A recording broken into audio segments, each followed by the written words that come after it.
처음 사역을 시작해서 주일학교를 담당했을 때 하나님께서 저에게 부어주신 은혜와 그리고 하나님께서 베풀어 주신 복들이 정말 많았어요. 부흥을 경험했었고 아주 놀라운 일들이 많이 있었죠.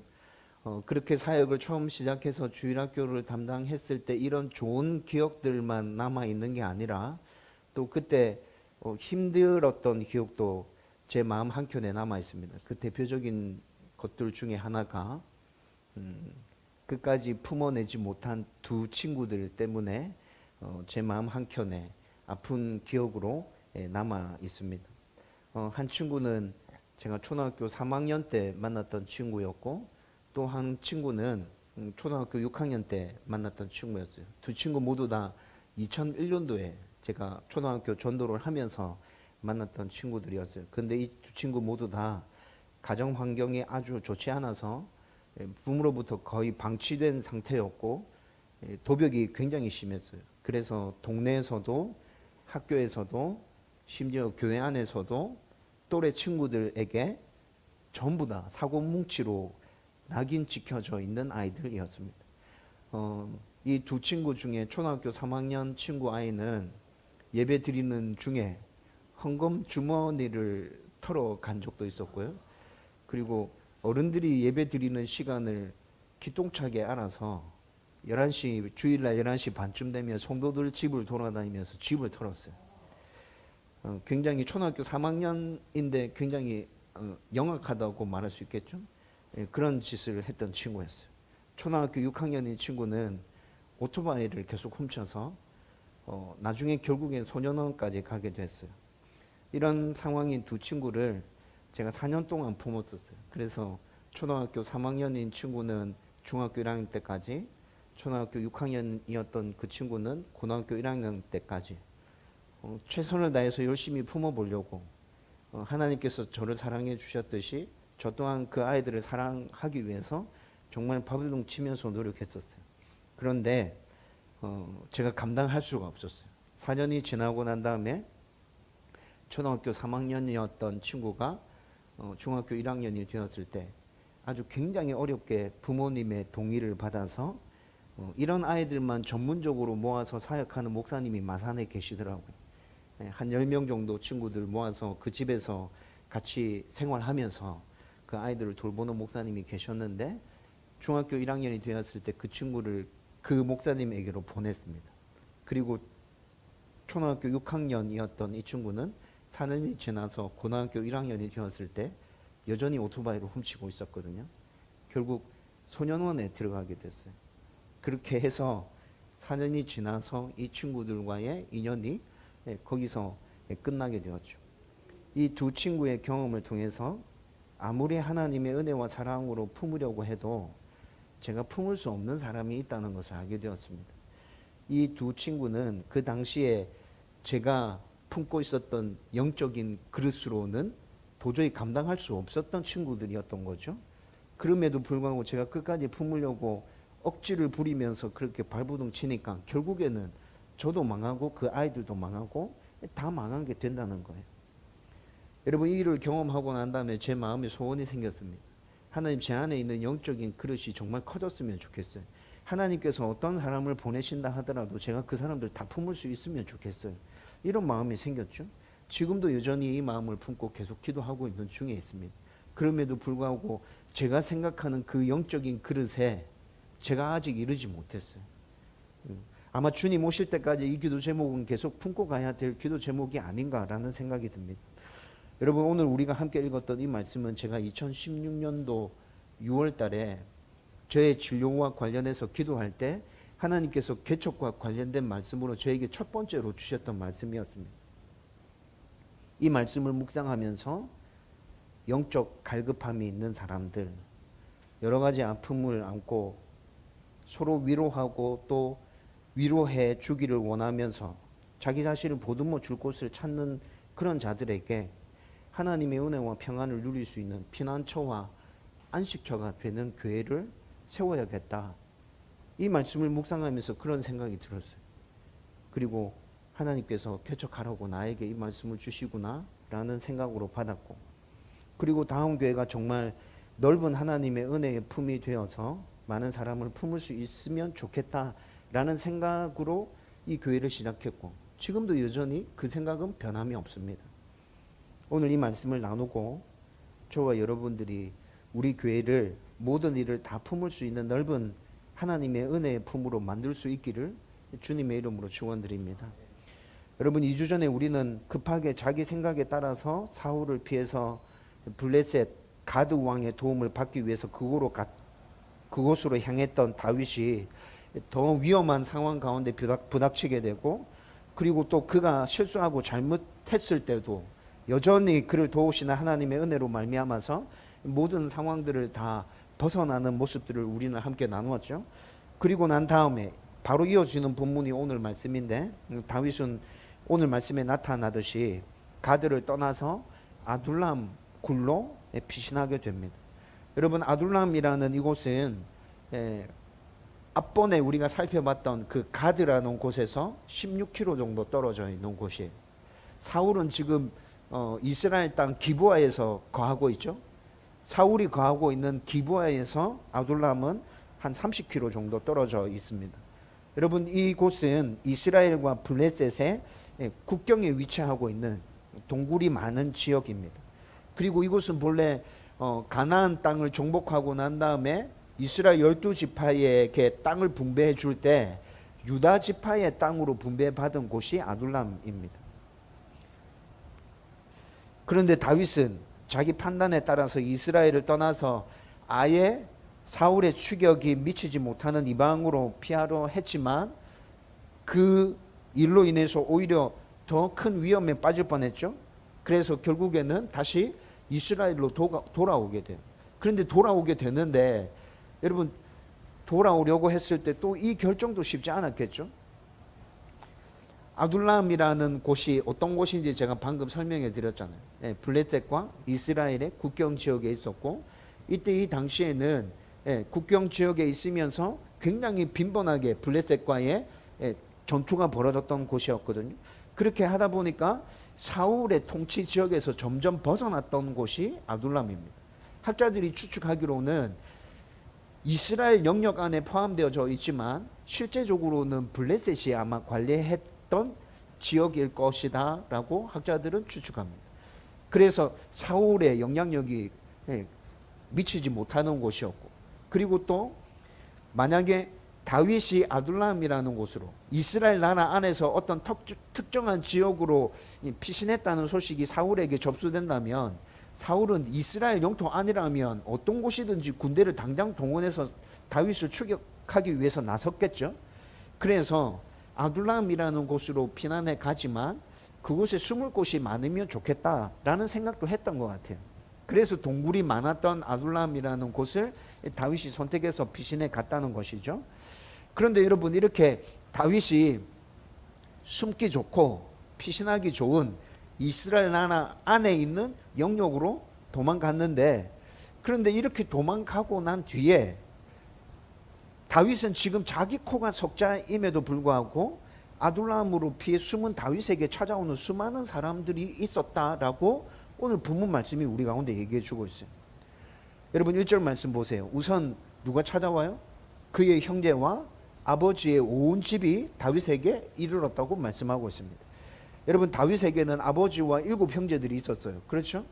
여러분, 오늘 본문 말씀대로라면 부모님과 함께 7 형제들 모두 다 다윗이 머물고 있는 아둘람 굴로 지금 다윗을 찾아왔다는 거예요.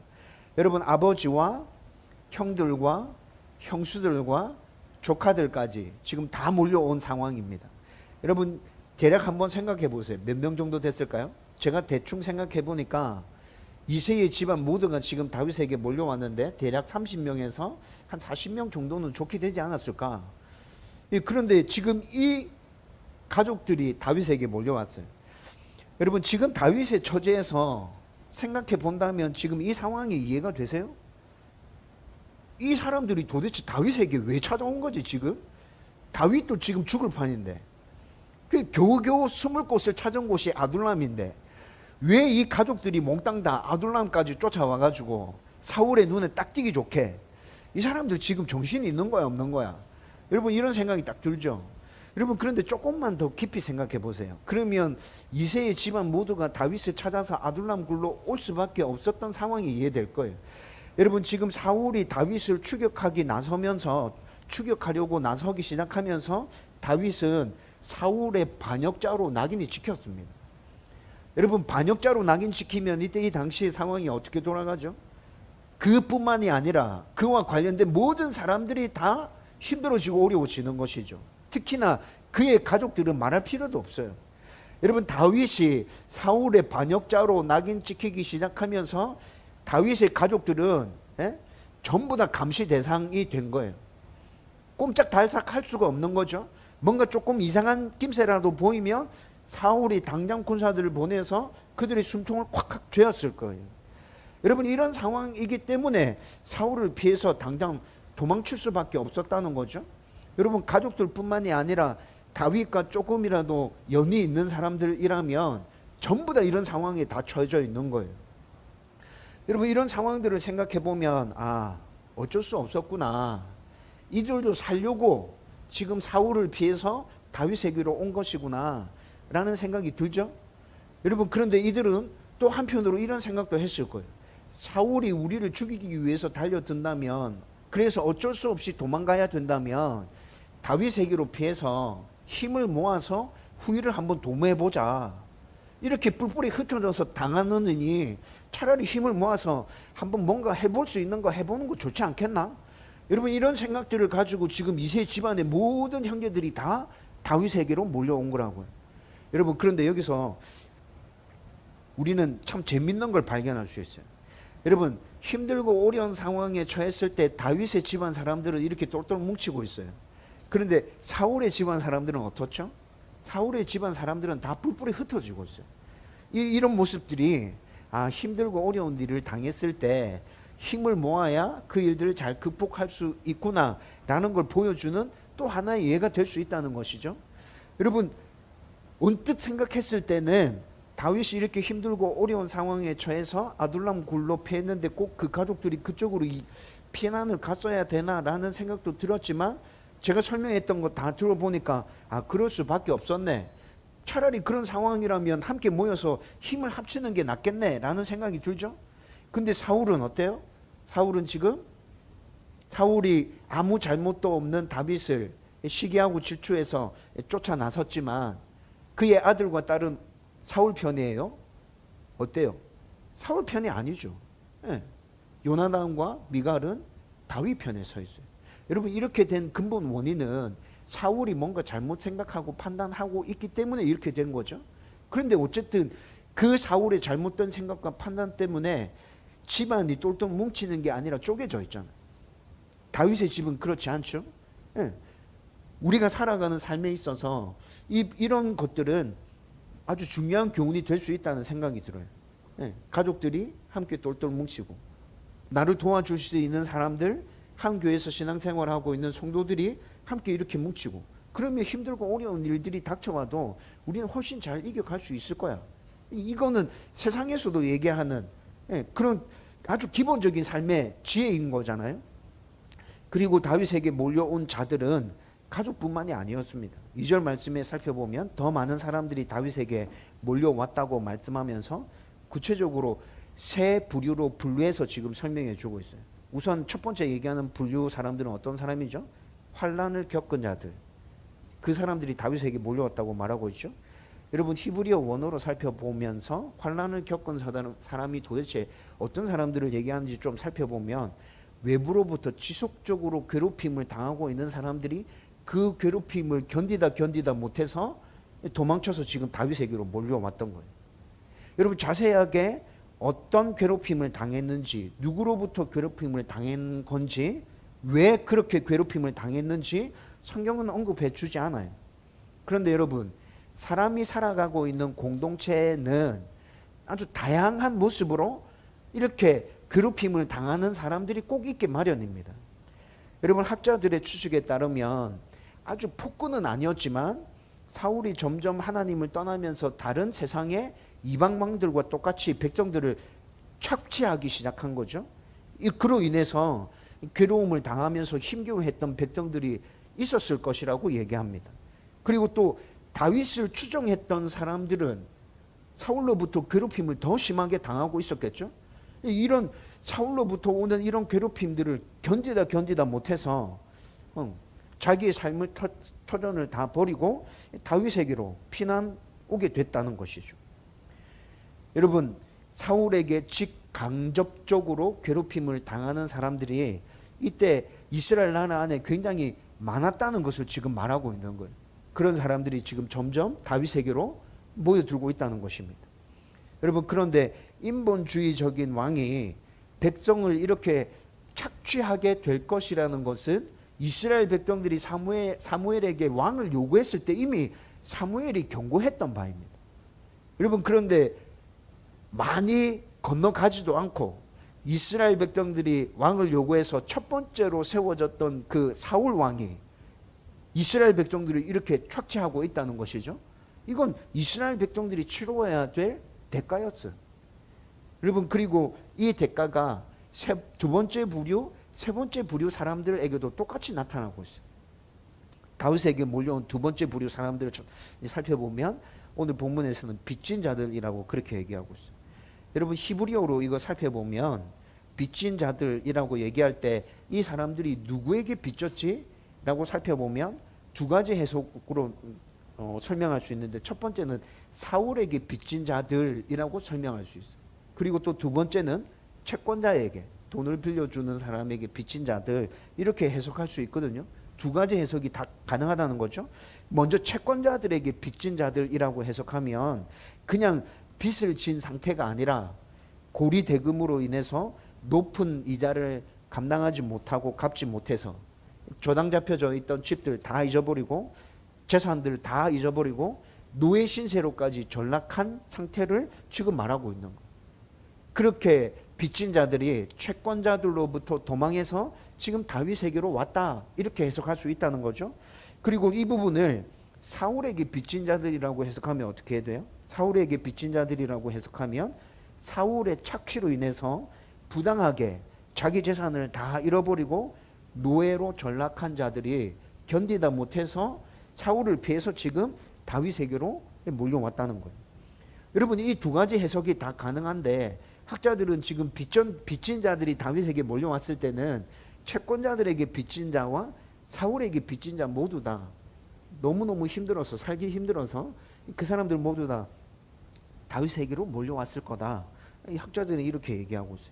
그런데 이런 모습 역시 하나님을 떠난 사울이 세상의 왕들을 따라서 인본주의적인 왕정 제도를 시행함으로 인해서 생겨난 피해자들이라는 것입니다. 그리고 또 좀 전에 설명했듯이 하나님을 제껴두고 자신들의 왕을 세워달라고 요구했던 이스라엘 백성들이 치러야 되는 합당한 대가였다라는 것이죠. 다윗에게 몰려온 세 번째 부류는 마음이 원통한 자들이었다고 말하고 있습니다. 이 부분에 대해서도 또 히브리어 원어로 살펴보면 어떤 것을 상실해서 외부로부터 지속적으로 가해지는 힘에 의해서 자기가 가지고 있는 어떤 것들을 상실해서 마음의 고통과 분노가 치밀어 오르는 상황을 지금 원통한 자들이라고 표현했어요. 다시 말하면 사울이 어떤 외부의 힘을 계속 가함으로 인해서 자기 것임에도 불구하고 부당하게 사울에게 빼앗겨서 그것으로 인해서 마음의 분과 화가 치밀어 오르는 사람들이 이때 이 당시에 굉장히 많았다는 것이죠. 그런 분노와 화를 가지고 있는 사람들이 결국에는 다윗에게로 몰려오게 되었다는 거예요. 여러분, 세 번째 지금 얘기하고 있는 이 원통한 자들은 앞에 얘기했던 첫 번째 환난 당한 자들, 그다음 두 번째 빚진 자들, 이런 사람들도 마음의 분과 원통이 확 일어났겠죠. 그런 사람들까지 다 포함해서 지금 모든 부당한 행동으로 인해서 피해를 받고 있는 사람들을 다 포함해서 얘기하는 거예요. 그런 사람들이라면 마음의 분노와 화가 치밀어 오를 거잖아요. 사울의 통치를 굉장히 못마땅해 하겠죠. 저 나쁜 왕이야. 저 왕이 없어졌으면 좋겠어. 전부 다 이런 마음을 품고 있을 거예요. 그런 사람들이 지금 다윗에게로 몰려왔다는 거예요. 이렇게 힘들고 어려움 가운데 있는 사람들이 모두 다 지금 다윗 가운데로 몰려오고 있습니다. 또 2절 말씀에서 우리가 눈여겨보아야 할 중요한 부분은 이들은 모두 스스로 다윗에게 몰려왔어요. 누군가가 압력을 가한 게 아니에요. 그냥 자기가 자발적으로 지금 다윗에게 온 것이거든요. 여러분, 다윗은 이미 우리가 오늘 본문 살펴보고 있는 이 시점에서 이미 10여 년 전에 사울의 뒤를 이을 이스라엘의 왕으로 기름 부음을 받았어요. 그것도 사무엘 선지자에게 기름 부음 받았죠. 여러분, 그리고 10여 년의 세월이 흐르는 동안에 사울에게서는 하나님이 떠났다고 성경이 계속 얘기해 주고 있어요. 그리고 다윗에게는 하나님이 계속해서 함께 하고 있다고 계속 성경이 말해 주고 있죠. 여러분, 이로 인해서 요나단과 미갈과 사울의 신하들과 이스라엘의 모든 백성들은 이미 다윗을 하나님이 세우신 자기들의 지도자로 인정하고 있었어요. 그리고 또 이것뿐만이 아니라 인본주의적인 왕정 제도로 인해서 이스라엘 백성들은 사울의 착취 가운데서 신음하고 있었어. 여기에서 한술 더 떠서 한 가지 설명을 더 드리면, 하나님이 버리신 사울이 하나님이 택하신 다윗을 죽이기 위해서 적극적으로 지금 달려들고 있는 상황이죠. 여러분, 이런 모든 상황들을 다 종합해서 한번 상황해 보세요. 생각해 보세요. 여러분들이 이런 상황 가운데 처해 있다면 여러분은 어떻게 하셔야 될 것 같아요? 여러분들이 다윗이었다면 그냥 가만히 도망 다니고만 있을 것 같아요? 자기를 추종해 주는 사람이 너무 많은데?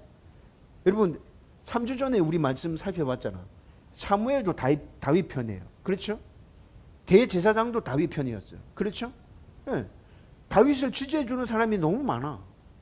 그런데 다윗은 지금 계속 도망만 다니고 있어요. 피해 다니기만 해요. 왜 이러지? 지금 상황적으로 봤을 때 다윗이 충분히 자기를 지지하는 사람들을 모아서 사울이랑 맞서 싸워도 충분히 될 만한 그런 상황인데 다윗은 왜 이렇게 계속 도망 다니기만 할까? 다윗은 지금 도대체 무슨 생각을 하고 있는 거지? 여러분, 이 질문에 대한 답을 찾기 위해서 다윗의 마음 가운데 도대체 무슨 생각을 하고 있지? 그것에 대해서 깊이 생각해 보면서 그는 정말 엄청난 믿음의 사람이었구나 라는 것들을 다시 확인하게 된다는 것이죠. 여러분, 오늘 본문에 나타난 다윗은 자신의 모든 삶들을 온전하게 하나님께 맡겨드리고 하나님의 인도하심에 따라서 순종하겠다라는 그 결단을 실천하고 있는 모습을 우리 가운데 보여주고 있는 거예요. 아무리 상황이 급박하게 돌아간다 하더라도 하나님이 인도하시는 데까지만 간다. 하나님이 말씀하시는 것까지만 순종한다. 나머지는 하나님을 온전히 신뢰하고 의지해서 인내하면서 기다리겠다. 여러분, 이것이 지금 다윗 마음 가운데 있는 생각이라고. 여러분, 다윗이 하나님에 대한 신뢰가 온전하지 않다면, 다윗 안에 하나님에 대한 신뢰가 온전하지 않다면 이런 생각을 할 수 있을까요? 절대 할 수 없지. 절대 할 수 없을 거예요. 여러분, 다윗이 이런 상황에 처해 있다면 다윗이 뭔가 움직여도 얘기할 사람 아무도 없겠죠. 그렇죠? 다윗이 움직일 때 모든 사람들은 그것을 하나님의 뜻으로 받아들였을 거예요. 그래, 하나님이 기름 부었지. 하나님이 다윗과 함께 하고 있지. 하나님께서 앞으로 사울 이후에 다윗을 왕으로 세울 게 분명해. 그러면 다윗이 지금 이 상황에서 저렇게 움직인다는 것은 분명히 하나님 뜻이 맞아. 사람들은 이렇게 전부 다 지지해주고 나섰을 거라고요. 그럼에도 불구하고 다윗은 자기의 생각대로 섣불리 움직이지 않아요. 여러분, 다윗이 진짜 대단하죠. 제가 다윗의 이런 모습을 보면서 하나님께서 분명하게 말씀하실 때까지 참고 인내하고 기다리는 게 정말 힘들구나. 그렇게 참고 기다리는 그 사람이 진짜 신앙의 위인이구나 라는 것들을 발견하게 된 것이라고요. 여러분, 그런데 이런 마음으로 하나님을 신뢰하고 의지하고 다윗이 그냥 기다리고 있을 때 하나님은 그냥 가만히 보고만 계세요? 아니요. 하나님은 가만히 보고만 계시지 않아요. 하나님은 사울의 인본적인 왕정 제도에서 고통당했던 많은 사람들을 모아서 다윗에게로 보내심으로 본격적인 왕이 되는 수업을 시작하고 계십니다. 여러분, 지금까지 다윗은 군인으로서 수만 명, 때로는 수십만 명의 군인들을 통솔하면서 전장을 휘젓고 다녔어요. 그런데 여러분, 그 경험으로 왕이 될 수 있습니까? 아니요. 그 경험으로는 왕이 될 수 없죠. 군인과 백성은 달라요. 다른 무리예요. 다른 집단이죠. 접근하는 방식이 달라요. 통치하는 방식이 달라야 돼요. 그런데 다윗은 그것에 대한 경험이 지금 전혀 없다고요. 군인들은 많이 다뤄봤지만 일반 백성들은 다뤄본 경험이 없거든. 그래서 지금 하나님께서 굉장히 힘들고 어려운 상황임에 분명하지만 하나님의 일을 지금 하고 계시는 거예요. 너가 힘들고 어려운 거 내가 안다. 너 한 몸 검사하는 것도 너 진짜 버겁지. 그런데 너 지금 이 수업 받아야 돼. 너 지금 이 훈련 받아야 돼. 걱정하지 마. 내가 너와 함께 할 거야. 여러분, 하나님께서 이렇게 말씀하시면서 다윗에게 필요한 훈련들을 지금 하나님께서 진행시켜 가고 계신다고요. 여러분, 저는 이 모습 보면서 진짜 온몸에 소름이 쪽쪽 돋아나요. 끝까지 인내하며 기다리고 있는 다윗. 그 다윗에게 하나님께서 하실 일을 하고 계시는 그 위대하신 하나님. 진짜 이게 그림이 딱 맞아 떨어지지 않아요? 진짜 놀랍죠. 여러분, 오늘 2절 말씀 보면 하나님께서 이런 일들을 진행시켜 가면서 뒷부분에 2절 말씀 뒷부분에 400명 가량이 다윗에게로 몰려왔다라고 말씀하고 있습니다. 여러분, 이스라엘 백성들이 백성을 계수할 때의 방식은 어떤 방식이에요? 모든 인구들을 다 세는 겁니까? 아니요. 전쟁에 나갈 수 있는 성인 남성들만 세죠. 그 수가 지금 400명이라는 것입니다. 여러분, 오늘 본문에 나타나 있는 이 400명도 전쟁에 나갈 수 있는 성인 남성들만 센 숫자입니다. 여러분, 그러면 남녀노소를 다 비롯해서 다윗에게로 몰려온 사람들이 대략 몇 명 정도라는 얘기입니까? 1200명에서 많게는 1500명 정도 되는 숫자가 다윗에게로 몰려온 것입니다. 여러분, 이 숫자가 지금 작은 숫자입니까? 다윗이 지금 도망다니는 시세에 있잖아. 아둘람 굴에 피해 있죠. 그런데 1200명에서 1500명이 몰려왔어요.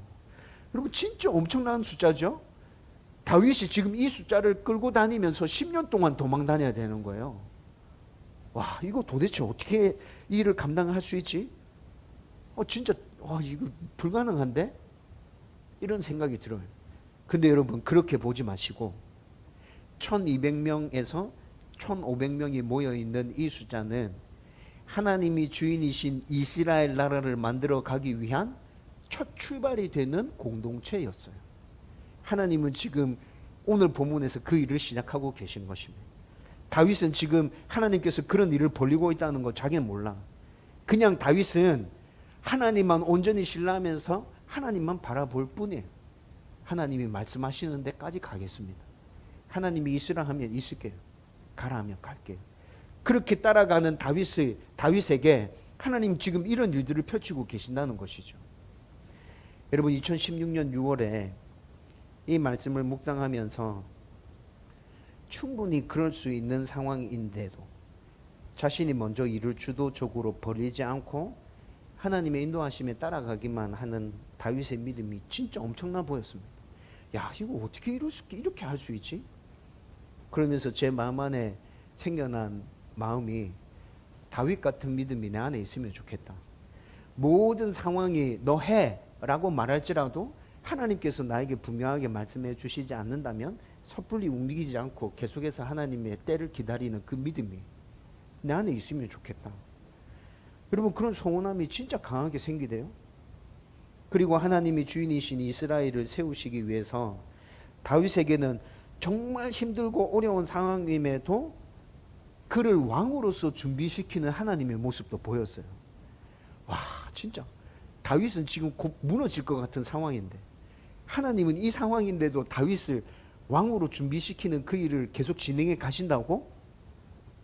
여러분, 그런데 이 모습만 보였으면 하나님 진짜 너무하시네 이렇게 생각이 들었을 거예요. 근데 이 말씀을 또 깊게 묵상하던 중에 함께 하시는 하나님이 또 보였어요. 아, 하나님은 다윗 혼자 내버려 두시지 않구나. 지금 상황이 인간적으로 봤을 때 다윗이 무너져 내릴 것만 같은 상황이지만 그런 상황 가운데서도 왕으로서의 수업을 진행시키면서 여전히 하나님은 다윗과 함께 계시구나. 또 다양한 부분에서 힘들어하고 어려움을 겪고 마음에 신음하는 이들 도움을 받아야 하고 서로 도울 수 있는 이들을 하나님이 모으셔서 그들을 통해서 하나님의 나라를 세워 가시는 것도 오늘 말씀을 통해서 봤어요. 그래서 제가 이 말씀을 하나님께서 저에게 개척하라고 주시는 말씀으로 받아들였다는 것이죠. 그리고 이렇게 기도했어요. 하나님 저 혼자 하나님이 주인이신 교회를 세우는 건 진짜 너무 힘들고 어렵잖아요. 저를 도와줄 수 있는 분들 모였으면 좋겠어요. 다윗에게 마음이 힘들고 어려운 사람들이었지만 다윗을 도와줄 수 있는 사람, 또 다윗이 그들을 도와줄 수 있는 사람들이 이렇게 모여들었던 것처럼 우리 교회 가운데도 그런 사람들 모였으면 좋겠어요. 이렇게 기도하기 시작했어요. 그리고 하나님이 인도하시고 말씀하시는 데까지만 순종함으로 따라가겠다고 결심했고, 하나님이 주인이신 교회를 세우는 것에 대한 도움을 저만 받는 것이 아니라 그분들의 힘듦과 아픔과 피로들을 제가 보듬어 주면서 함께 돕고 도와주면서 정말 하나님께서 주인이신 건강한 교회 세워갈 수 있었으면 좋겠어요. 여러분, 이 기도를 그렇게 시작하게 된 것이죠. 여러분, 이 기도가 2016년 6월 달부터 시작됐던 기도였고, 이 기도의 싹으로 틔워진 교회가 다음 교회입니다. 그리고 이 다음 교회가 5년의 세월을 지나서 지금까지 오는 동안에 자랐고 이렇게 열매를 맺어가고 있습니다. 여러분, 저는 앞으로도 우리 교회가 오늘 나눈 말씀을 바탕으로 해서 하나님이 주인이신 교회로 건강하게 부흥했으면 좋겠습니다. 다양한 문제와 상처와 마음의 근심과 영적인 갈급함을 가지고 찾아오는 모든 일들을 여러분 우리가 다 품을 수 있었으면 좋겠어요. 그러면서 모든 성도가 하나님이 준비하신 훈련을 통해서 더 좋은 하나님의 사람으로 다듬어지고 성숙해져서 우리가 살아가는 모든 삶의 현장 가운데서 하나님의 영광을 드러낼 수 있었으면 좋겠어요. 충분히 그럴 수 있는 상황이라고 판단되어도 하나님이 인도하시는 데까지만, 말씀하시는 데까지만 순종해서 따라가겠습니다. 그렇게 하나님을 모든 삶에서 인정해 드릴 수 있었으면 좋겠어요. 함께 돕고 함께 도움 받으면서 정말 하나님이 주인이신 다음 교회를 온전하게 세워갈 수 있으면 좋겠다고요. 이 소망을 품고 앞으로도 계속 기도하면서 하나님이 주인이신 건강한 교회를 세우기 위해서 몸부림쳐 갈 것입니다. 여러분도 저와 함께 이 소망을 같이 품을 수 있게 되기를 주님의 이름으로 축원드립니다. 이제 말씀을 정리하려고 합니다. 여러분, 제가 오늘 설교를 하면서 다윗이 지금 어떤 상황 가운데 처해 있는지에 대해서는 충분히 설명해 드렸다고 생각됩니다. 여러분, 인간적인 면에서 한번 생각해 보세요. 다윗이 자기에게 몰려온 사람들을 다 받아들이는 거 쉬웠을까요? 다윗이 하나님에 대한 신뢰가 있지만 온전히 신뢰하고 하나님께서 인도하시는 데까지, 하나님께서 말씀하시는 데까지 나아가겠습니다라고 다윗은 지금 굳게 결단하고 있죠. 그런 모습이 분명히 보였죠. 그런데 자기 눈앞에 자기를 찾아서 몰려온 1200명에서 1500명 정도 되는 사람들을 눈앞에 두고 바라보고 있을 때 여러분, 다윗의 심정이 어땠을까요? 기뻤을까요? 아니요. 눈앞이 캄캄했을 거예요. 하나님, 지금 나한테 도대체 어떻게 하라고 이 사람들을 보내십니까? 하나님, 나보고 지금 어떻게 하라고? 하나님, 지금 저한테 어떻게 하라고 이 사람들 저한테 보내신 거죠? 저 혼자도 힘들어요. 하나님, 저 혼자도. 진짜 마음 맞는 한 수십 명의 사람들 데리고 그렇게 피난 다니고 싶어요. 하나님, 어떻게 하면 이 피난을 끝낼 수 있을 것인가? 진짜 마음 맞는 사람들 수십 명만 데리고 다니면서 그 방법을 모색했으면 좋겠어요. 찾았으면 좋겠어요. 그런데 하나님, 지금 이 상황에서 이 사람들을 나한테 다 품으라고요? 여러분, 인간적인 면에서 생각해 보면 다윗 지금 진짜 너무 힘들어요. 너무 힘들어요. 불가능한 상황으로 보여요, 이 상황이. 근데 지금 다윗은 어떻게 하고 있어요? 다 받아들여요. 다 받아들여요. 여러분, 진짜 놀랍지 않으세요? 어떻게 이럴 수 있지? 1200명에서 1500명 정도 되는 그 사람들 지금 떠돌이 생활을 해야 되는데 언제 끝날지도 모르겠는데 사울이 지금 언제 들이닥칠지도 모르겠는데 이 사람들을 도대체 어떻게 품고 간다는 거예요? 그런데 다 품어요. 다윗이 이렇게 할 수 있었던 이유는 하나님에 대한 온전한 신뢰 하나뿐이에요. 하나님에 대한 온전한 신뢰 딱 이 하나예요. 다른 거 다 필요 없어. 그냥 다윗은 하나님에 대해서 신뢰하는 이 마음만 붙들고 지금 이 결정을 하고 있는 거예요. 저는 오늘 나눈 말씀을 붙들고 우리 교회가 이 시대의 모든 일을 품는 교회가 되었으면 좋겠습니다. 여러분, 우리가 이런 마음을 품을 때 우리가 감당하지 못하는 사람들도 교회 안에 들어올 수도 있어요. 근데 여러분, 하나님만 바라보십시오. 하나님이 감당하게 해 주실 것입니다. 감당케 해 주실 것입니다. 품어낼 수 없다면 우리 교회 보내신 그 사람 하나님께서 다른 교회로 또 옮겨 주실 것입니다.